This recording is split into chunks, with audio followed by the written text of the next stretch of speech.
Alright, y'all, good morning. We're going to take a look at a video posted by a guy named Steve Larson. Then I'm going to give you my comments. Y'all go ahead and watch it. Number 9, is it a prison or a country club? Why are the inmates out running around doing everything in the world? They're sentenced to prison by the justice system. The judge reads it. The jury, reads the verdict, guilty. There's a sentencing hearing. The judge issues the sentence to prison. He doesn't issue to the country club. So why are all these inmates, over 1,000 inmates, why are they running around? Why does it look like an ant farm? They should be in the cell. In the cell. Not just protective custody, not just the isolation unit. General population. Why are these guys going out all this TV stuff? All these classes, all everything. College classes. Why is there college in prison? It's supposed to be punishment. It's not a country club. It's not there for advancing all of their intellectual and emotional and spiritual needs. They have a church service. They have a Bible. Read the Bible. Have your own church service. Have your own prayer. Stop all this meetings and gatherings and getting together. That's why your problems are. How many videos do we see? A whole bunch of Cook County videos. Sorry up there, guys. It's not your fault. It's somebody's fault, but it's not yours. Why are they always out running around? Always running around. Shirts off, carrying on. Officer comes in, there's no respect because they're always out running around. Stop that. Put them in a cell. Put them in there.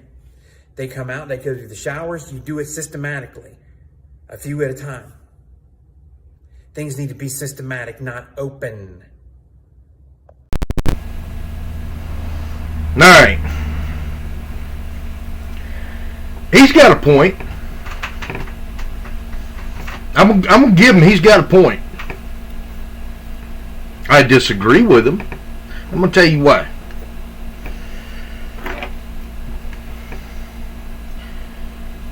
Idle hands are the devil's work. Y'all think about this. Idle hands are the devil's work.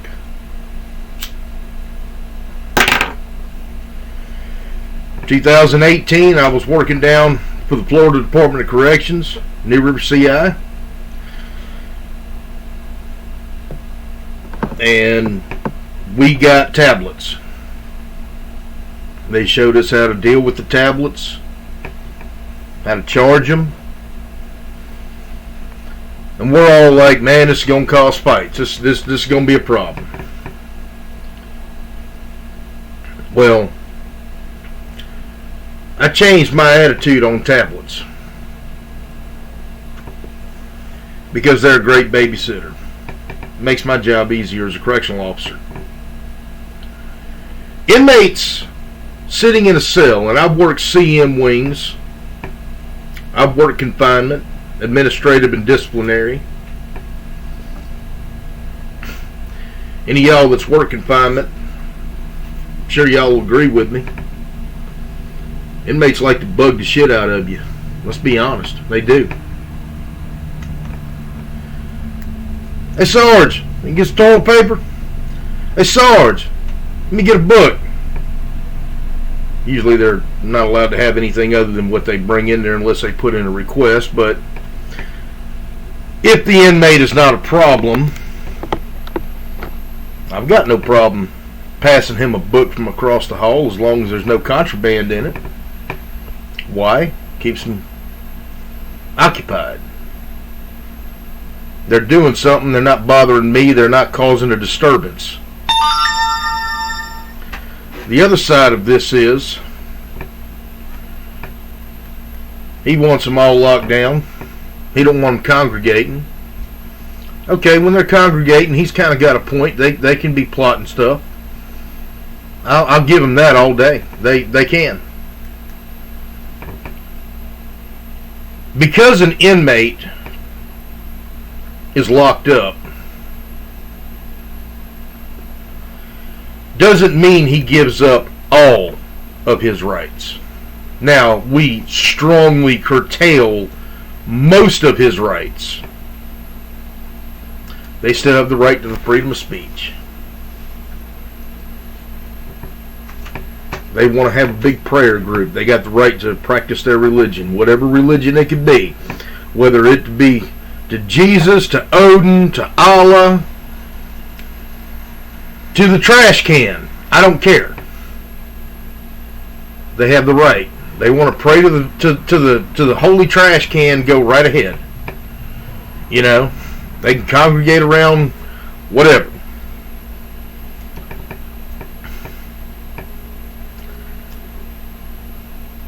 They are not in prison to be well. They're in prison as punishment. They're not in prison for us to punish them.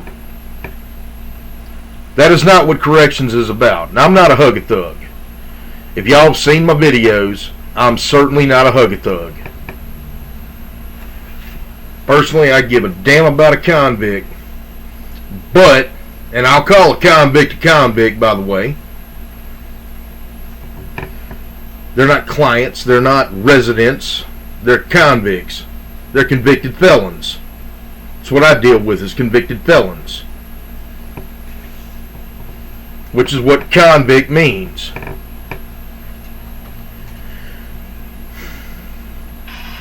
But when you have them just sitting in a cell, it takes a toll on somebody's mental health. If they've earned the right to sit in their cell all day, i.e. being on CM status or disciplinary confinement, put them there. I have no problem with confinement. I have zero issues with putting an inmate in confinement. I have locked countless inmates up. I could probably line them up from here to New Orleans at arm's length of how many convicts I've locked in confinement. And I'm a long way from home. I'm way up north, if that tells you anything. So, if an inmate violates the rules to the point to where he's going into confinement, lock his ass up. No question. Separate him from the general population. But what do you do when you work in a facility that's got open bay dorms? A lot of my career, the facilities that I've worked in have had both special housing units and open bay dorms. Some of them just had open bay dorms. Some of the work camps I worked in Florida, they're just open bay. To go to confinement, they need to be transferred to the main unit. You can't stop them from socializing. You can't just lock them down. Now let's look at this. Correctional officers don't like to do manual labor.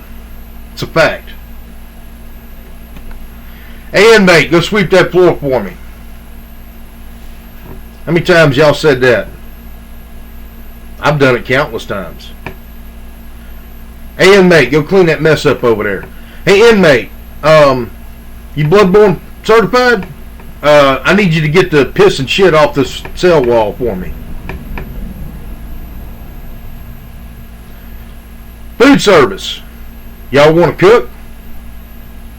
Y'all want to cook, you know, assuming your facility holds 1,000 inmates, you want to cook 3,000 meals a day that they're entitled to have?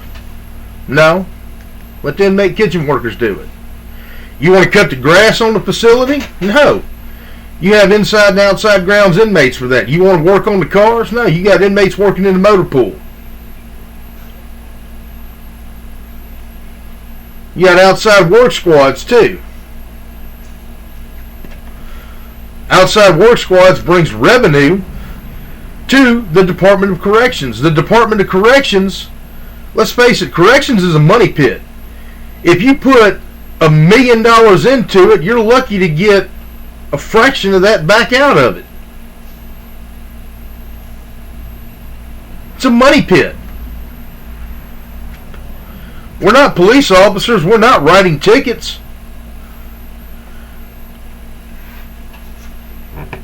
know when I was in Florida to write a DR, it cost the state $1,400. Don't know where that money goes, but that's what I was told, is every DR, every disciplinary report, costs the state $1,400. As of last I heard the number, which is about 2019, state of Florida, and I'm talking Florida because that's where I've done most of my time, cost about $54 a day to house a run-of-the-mill normal inmate. Normal, healthy, functioning inmate is about $54 a day. Not the ones that are in a special housing unit. Confinement, CM wing, hospital, mental health wing, TCU, whatever. Just your run-of-the-mill inmate is about $54 a day. You look at a state like Florida. Florida has 102,000 inmates incarcerated. They have 26,000 correctional officers. They have over 50 major institutions statewide. You start doing the math on this, this is a lot of money. Now you start getting correctional officers doing the jobs that inmates are doing. You see where I'm going.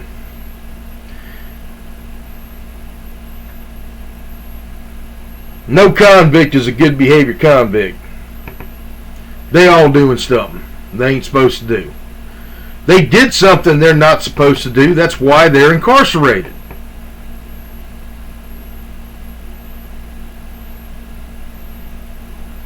But locking them up 24 hours a day? Wrong answer. Just my thoughts. Y'all have a good day.